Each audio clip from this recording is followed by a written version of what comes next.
As you know, we are in the process of pronunciation classes already, and we are learning different aspects of pronunciation, especially the types of sounds, consonants, vowel sounds. Even that we learned about voiced and voiceless consonants. In vowels, we learned about different types, pure vowels, diphthongs, and all that. Today, I am going to make you learn on how to pronounce words that end with S. Can you guess me what kind of words end with S in English language? Plural words, yes. Right? This is a pointer. If I have many of these pointers, we have a ceiling fan. If there are many fans. Yes, book, and you have books. So plurals. Right? Are any other words which also end with S? Verbs? All the verbs? Singular verbs? Singular verbs? Yes. Third person singular verbs?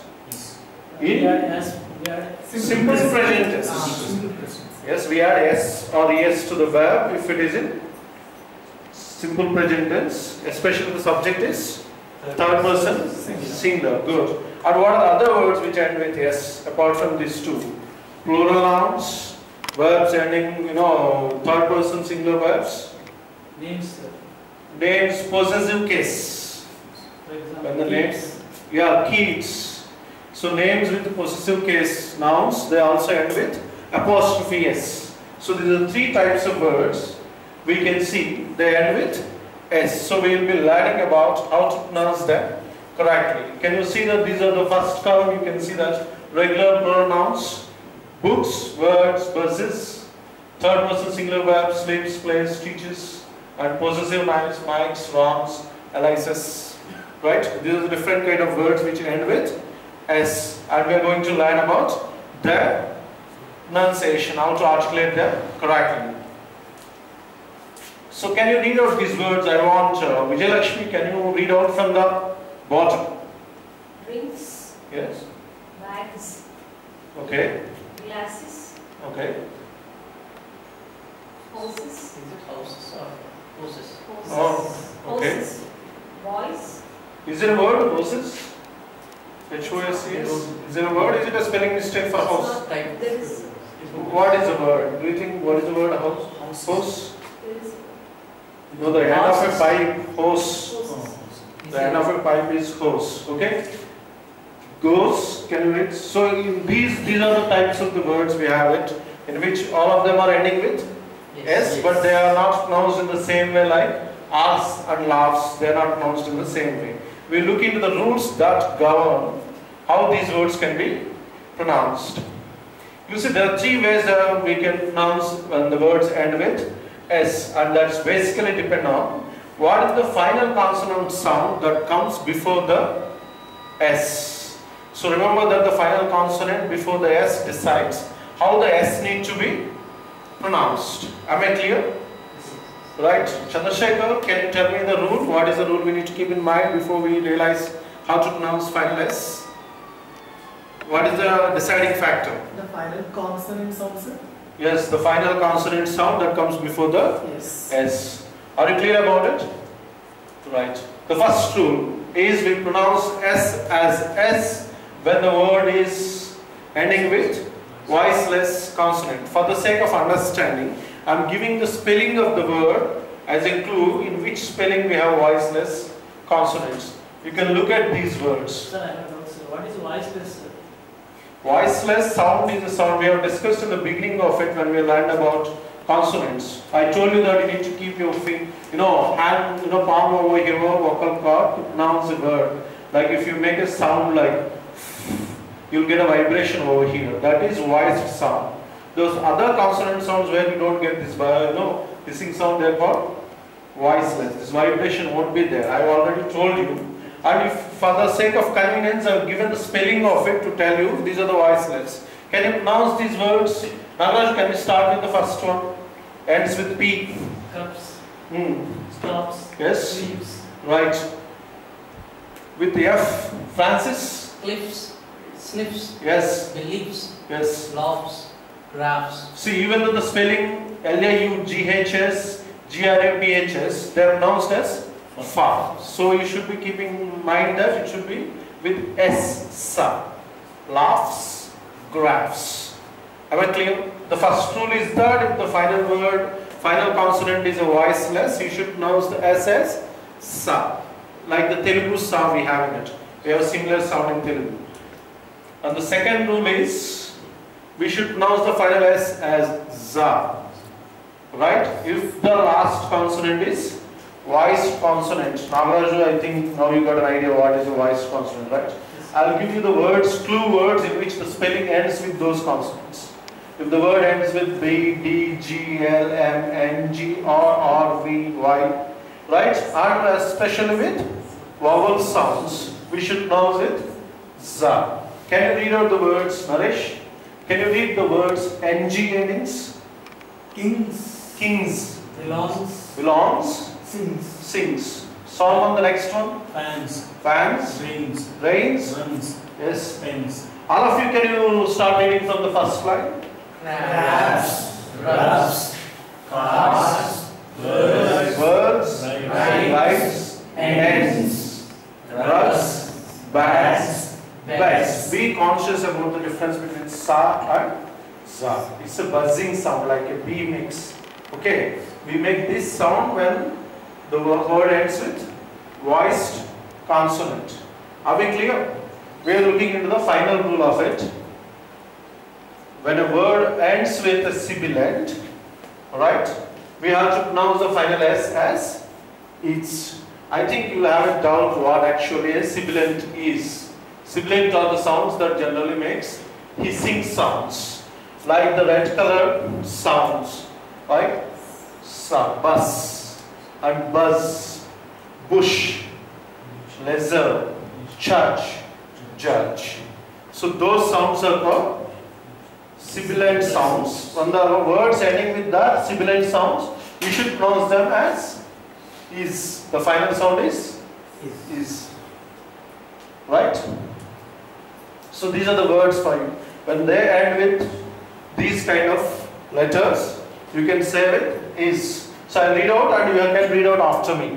Okay? Races, pauses, nurses, buses, rises, fixes, boxes, hoaxes, amazes, freezes, prizes, squeezes, kisses, misses, passes, bosses. The next you can read from here. Judges, sandwiches, teachers. That's where. That's where. Teachers is not noun. Where. Okay. Third person singular. Okay. Then Dishes. bushes, dashes, branches, changes, ages, judges. Are we clear? So can we recollect all the three rules?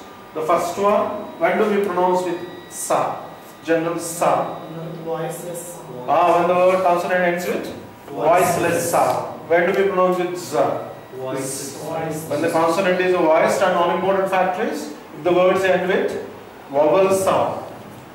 Right? If the words end with sibilants, we have to say is. Okay?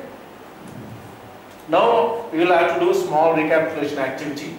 I will be playing the words to you. You can draw 3-column box in your notebook and place them, the words which you hear, depending upon the pronunciation, what you can understand, into 3 columns, where they are S pronounced words, or Z pronounced words, or is pronounced words. Okay? Am I clear? Clear.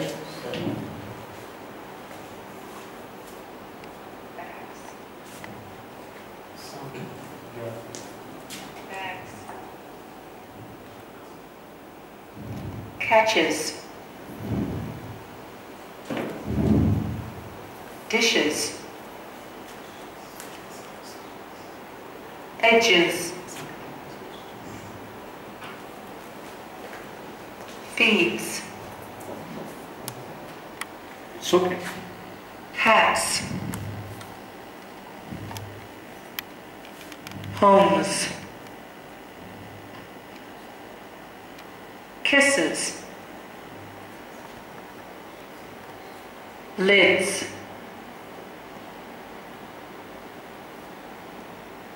mixes,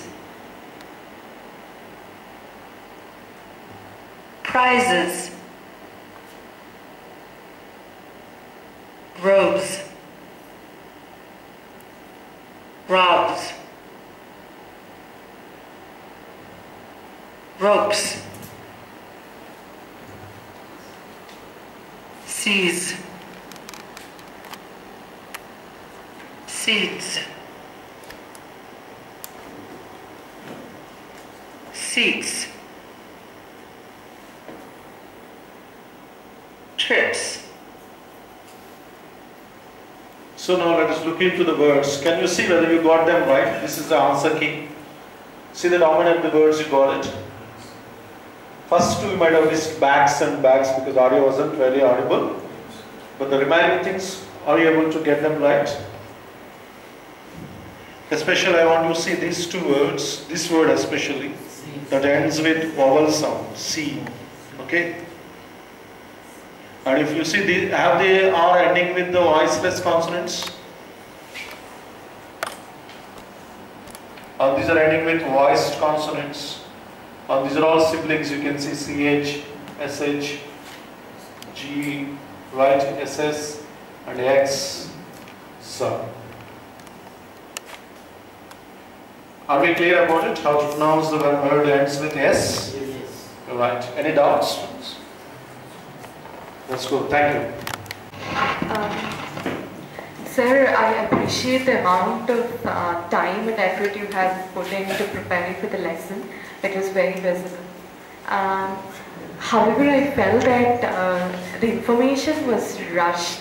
I mean, I felt the students should have been given more time to understand and to practice. There was practice in between, but they should have been given more time. And towards the end, in the activity, I felt that the gap between one word to another should have been more, because a few students had a problem understanding one word or the other, and before they could understand and write down, the audio quickly moved on to the other one. So I felt there should have been more gap.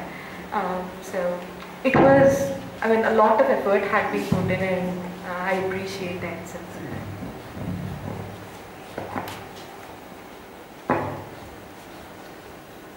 Siva, you have done well.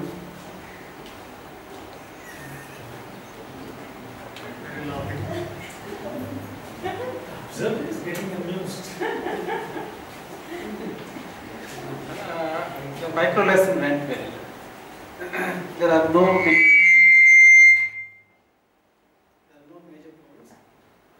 Only a few points I would like to bring to your notice. One is when you talk about the sibilants. In case of one word, L-E-A-S-U-R, leisure. I mean, sound, rasa, is the chosen word where the sound is there at the end. For example, larash, larash.